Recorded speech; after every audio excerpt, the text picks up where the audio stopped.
The solution I have is, and the way you can change your perspective is by asking yourself one question when stuff like this comes up.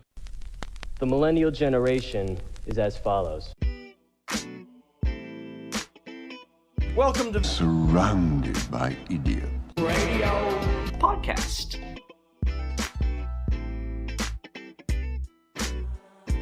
For those who see things a little bit differently, this is the Surrounded by Idiots Radio Podcast. Hey, it's Tony Dufresne, PhD. Really glad to be back with you. This week, I'm going to share with you a little personal life perspective that I have, and it's something I created. It's called the 95% rule. It's going to automatically de-stress your life and could possibly help you to live forever. So we're going to talk about that this week.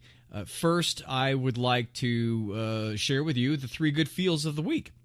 The first one is by the way, for those of you who don't know, the 3 good feels is 3 good positive life stories, something that's happened to somewhere over the last week that I have found because there's so much terrible shit that's being shared on network and TV and all that, with all the crazy stuff going on. So I want to bring this up to share and to expose the good things that happen in the world that we shockingly don't get a chance to see.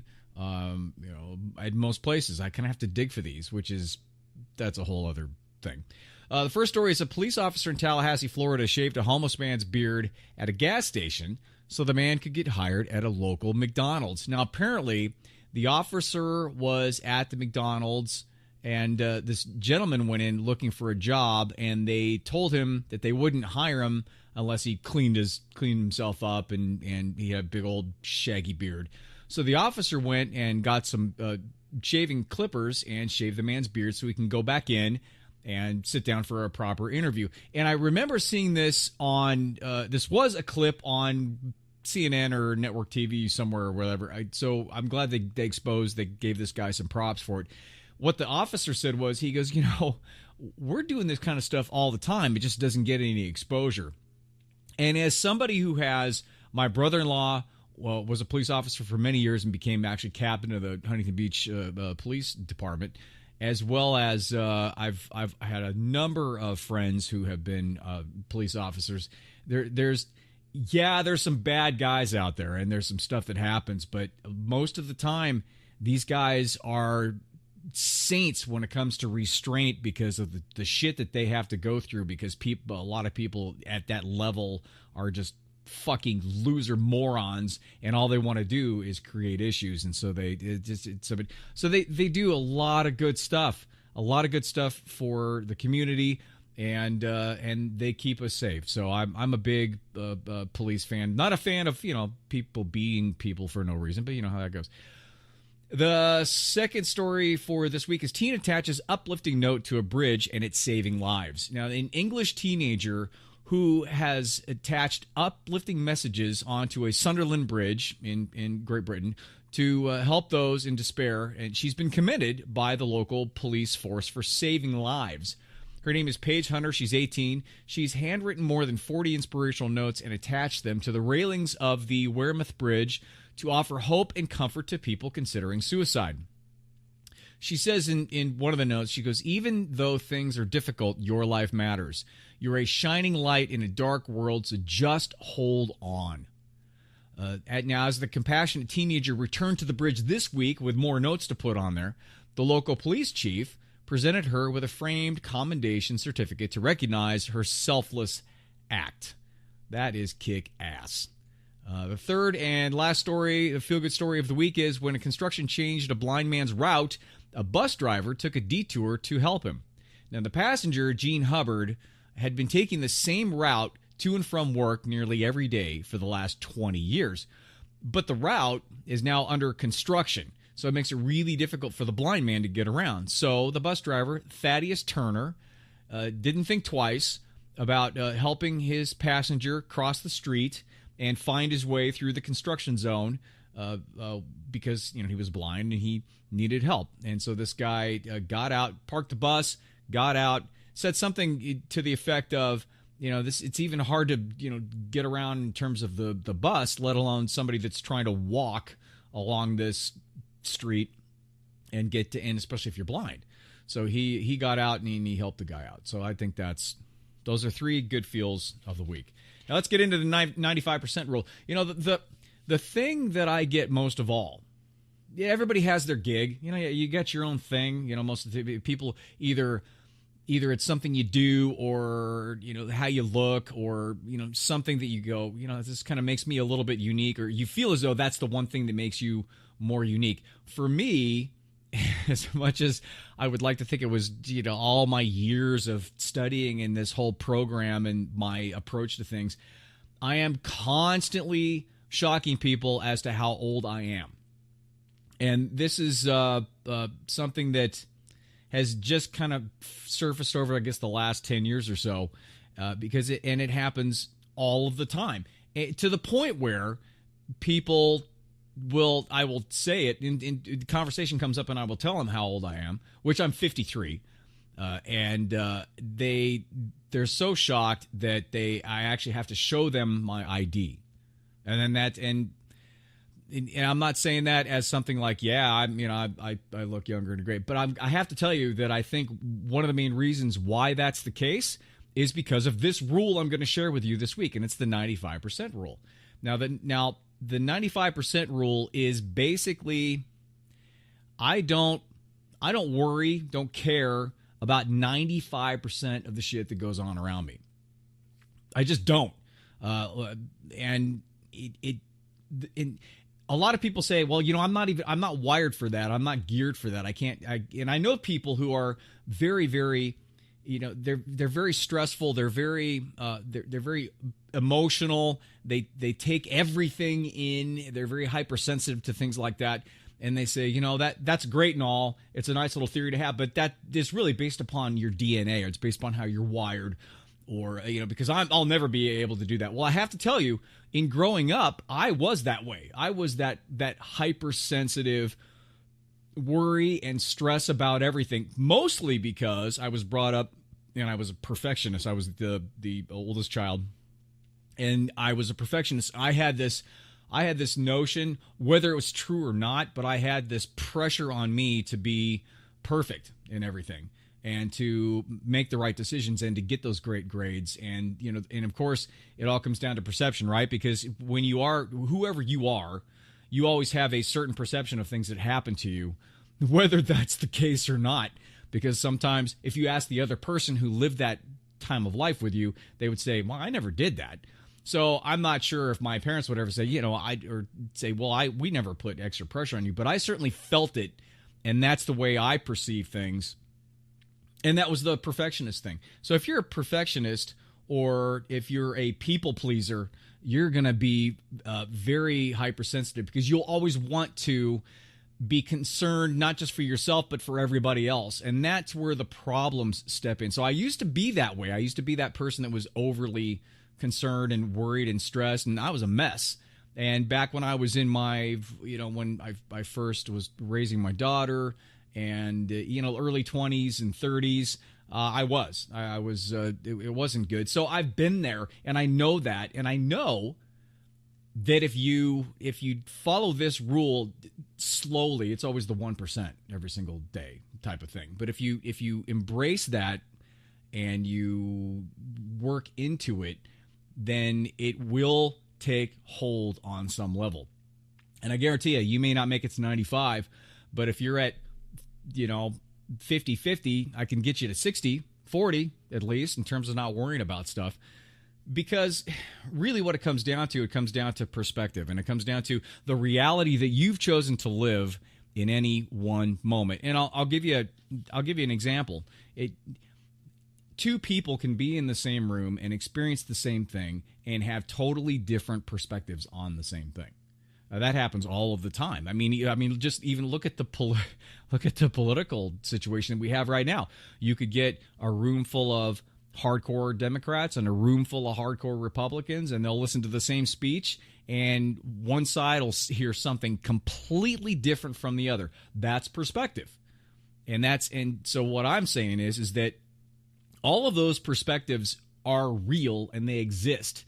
which means that there's a lot of realities out there that you can latch onto. The reason why you happen to latch onto a certain reality has a lot to do with your subconscious programming and your ego and how that's been developed and how you protect yourself and how you perceive yourself in the world. Now, what I'm saying is that the more you become aware of your reaction to things in the moment, the better you will be able to catch yourself. It's called a pattern interrupt. I talk about this all the time. And I use it on my clients all the time because this is the key. The key is if you're not cool with where you're at, if you stress out too much, if you're getting those lines on your face, if you have, gut issues, if you can't sleep at night, there's a good chance a lot of that has to do with your perspective on things and all the pressure and all the stress that you're putting on yourself, either to be perfect or to people please or to make things right or because you're disappointed because you're not at a point now in your life where you think you should be, which is the story of my early adulthood, because I had put so much pressure on myself because I knew in getting out of college and getting that finance degree, and I've talked about this before, I knew that wasn't what I wanted to do. That wasn't my purpose. I had no idea what I wanted to do or what my purpose was, but I knew where I wasn't it. And that's a big issue when it comes down to being cool with everything. And so that's always an underlying current that goes on, is that if you're not okay with where you're at, then that's going to be something that you're going to struggle with. And what your psyche likes to do, what your subconscious likes to do, if you have an issue like that, is to say, okay, you're not dealing with it directly. You're continuing to go to this shitty job or this unfulfilling job, and you're continuing to not invest into really exploring the reasons why you're not cool with stuff. So what I'm going to do is I'm going to bubble up this issue, and it's going to come out in different ways. And that's called, in psychology, it's called projection. So you project that crappy energy onto somebody else or onto a certain other situation that's in front of you, so you have to deal with it. This happens all the time. We all do it. It's just one of those psychological things that we do. If that's the case, then you know that there's something wrong, and that's where the stress comes in and the worry comes in, because you know that you're not where you are supposed to be. Because, when you are where you're supposed to be, when you have an understanding of the purpose path, that pathway, if you've taken that particular path, if you've made that decision to start to dip your toe in that meaning, that the meaning part of life, the whole purpose. I'm not going to say passion, because passion it comes and goes. It's more about purpose in terms of where you need to be. If you know you're not where you need to be, you know you're not where you need to be. There's nobody that can tell you otherwise, and you can try to deny it, but because this happens all the time.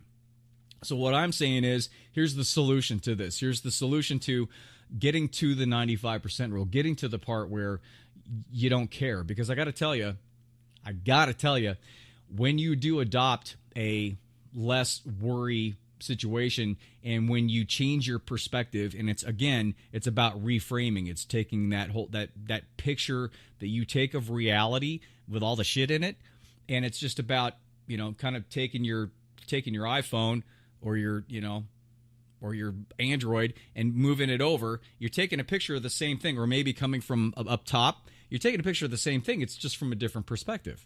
So if you're taking a selfie and then you kind of move it like down here, it's still of you, but it's from a different perspective. That's why people always move around to see what selfie angle looks the best. And so they have that perspective, so they look the best in that selfie picture. It's the same concept. So you can take that, the reason why you're worrying or why you're stressed out about something, the trigger that's triggering you, and you can just shift the frame over, different perspective. Bring it up here. And then that way you're looking at things from a perspective of not getting wrapped up emotionally in it, and you're able to process it better and look at it more like, okay, well, this is the situation right now. How is this going to benefit me, or how can I help this to benefit me, and what can I learn from this? And that's really what it comes down to. The solution I have is, and the way you can change your perspective is by asking yourself one question when stuff like this comes up. When you start feeling stressed or start feeling anxious or wake up at 3 o'clock in the morning freaking out, you just have to ask yourself one question. The one question is this. The perspective shift question is this. 5 years from now, when I look back at this situation, was it really that big of a deal? So what you're doing is you're removing yourself from the current situation, and you being like knee deep in it, in the weeds in this situation. You're removing yourself and looking at it from a now 5 years from now. So if you look at, it's like looking at something that happened 5 years ago. If you look back and think, man, I like freaked out on something 5 years ago, and now that doesn't really matter. I mean, yeah, it did kind of shift things, but in the grand scheme of things, the amount of energy that I gave that particular situation, it was not even worth it. I mean, it could have been a lot less, and I could have recovered faster. I mean, this happens in relationships all the time too. Relationships are tough though, because there's a lot of, it's so personal and it's so deep, and there's a grieving process that goes along with ending a relationship. But I'm saying it in really any perspective that you have, any situation that you have going, just use that 5-year thing. In 5 years from now, when I look back, is this really that big of a deal? And 95% of the time, it will be no. Now, the things that I have my own 5%, and my own 5% are the people that I care about, my clients, my purpose, and me continually working and providing the best possible product and the best possible advice and guidance that I can. Those are the things that really matter to me. And the things I care about are also other people that are trying to do good and putting themselves out there. Those are the things that I care about. Now, yours will be different. Maybe. Doesn't really matter, right? It just matters on pick your 5%. Though that's where your energy should go, because when you're freaking out about everything, it doesn't allow you to give the proper amount of concern to something that may need more concern.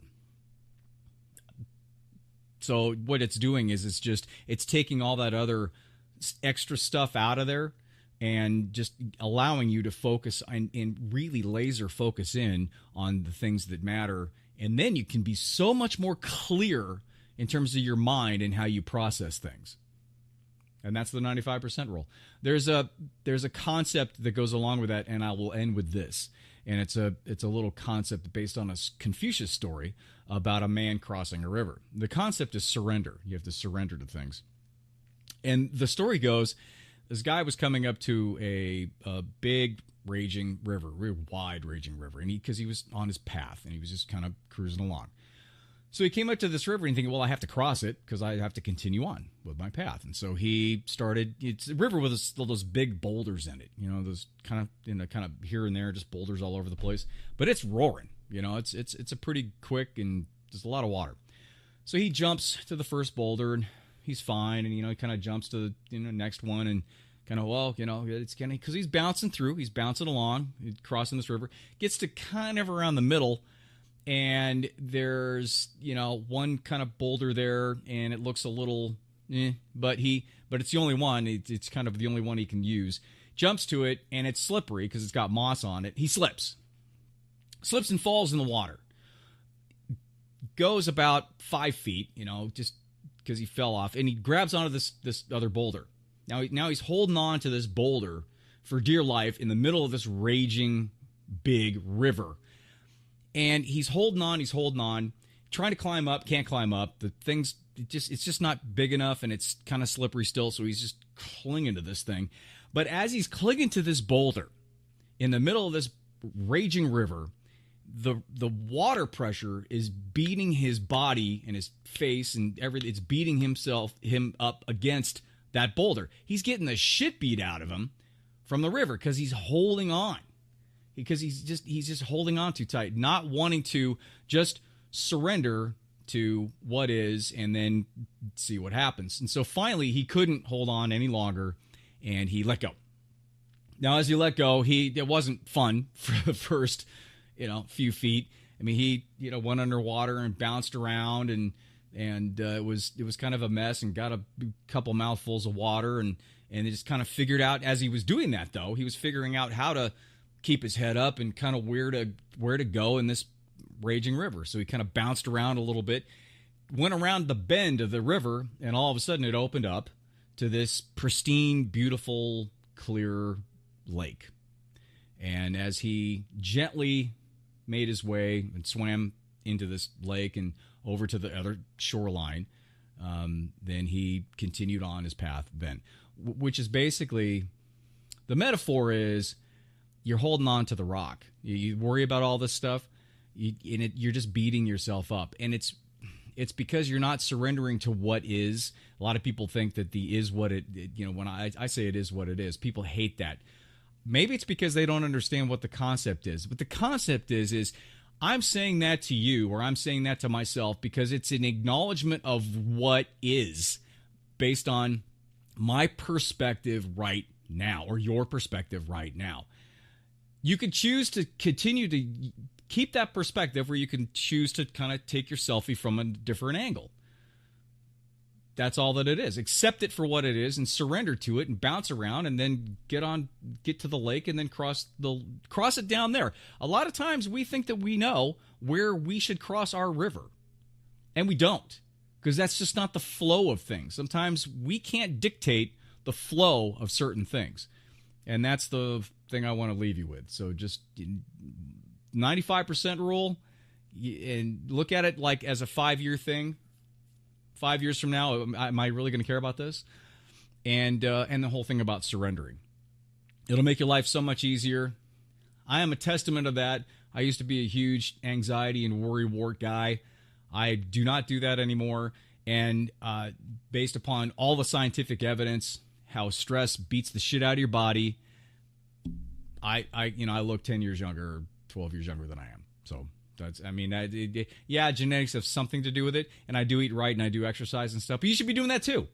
What I'm saying in terms of the stress stuff, your system needs to chill, and you need to help it chill, because your body's a pretty sensitive instrument, and I can tell you, being up in my 50s now, the older you get, that doesn't get any easier. So you gotta work your magic. The earlier you do that, the earlier you get set up in that, the better it's going to be. So that's it for this week. I hope that helped. Again, it's javabud.com, JAVABUD. It's like getting coffee with a buddy. That's all Java Bud is. It's got all the stuff. It's got this podcast and the videos and all that. There's my book. You can buy the book on there. And there's also a freebie giveaway thing I'm doing there. Also, you can listen on iTunes, Stitcher, and SoundCloud if you choose. If you do that, could you just comment or rate? That would be nice, just to let me know what's up. If you have anything, any questions or concerns, or if you have something that you'd like to hear in terms of subject matter, then just drop me a line at tony@javabud.com, JAVABUD. Hope things are well. I'm off to Vegas this week. It's my son-in-law's birthday party, so we're going to have a great time out there at my second home. And I hope you have a great week, and I'll talk to you later. Bye.